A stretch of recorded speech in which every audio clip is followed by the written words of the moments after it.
Guys, আপনাকে ধন্যবাদ। সবাই ভালো থাকবেন। আমি শরীফুল ভাই। এই যে কলার বাগানে কি রকম পানি, এই যে দেখেন ভাই আমার বড় ভাই সে এখন অসুস্থ আছে, কলায় টেনশনে।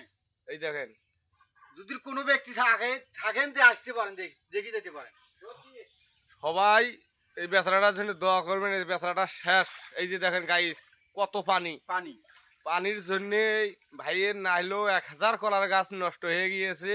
গরিব বেচারা। এই যে দেখেন কিভাবে বান্ধি দিচ্ছে। সে কলা লাগো দেখেন। এই যে কলা লাগ দেখেন। কলালার বউ সেই 4 দিন থেকে ভাত খায় না ভাই। এই যে কথা বলেন। এই যে আপনার কলা নয়, কথা বলেন। এই শেষ, বেচারাটা শেষ। এই যে পানি চেয়ারের ওপর খাড়ায় বান্ধি দিছে কলার গাছ, কারণ ঢোকা দিয়েও কাজ হইতেছে না। পানি, প্রচুর পানি। এই যে দেখেন কলার অবস্থা। বিশাল বড় এরিয়া জমিনে 1000 গাছ।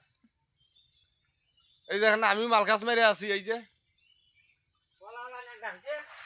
কলা আলা মরছে।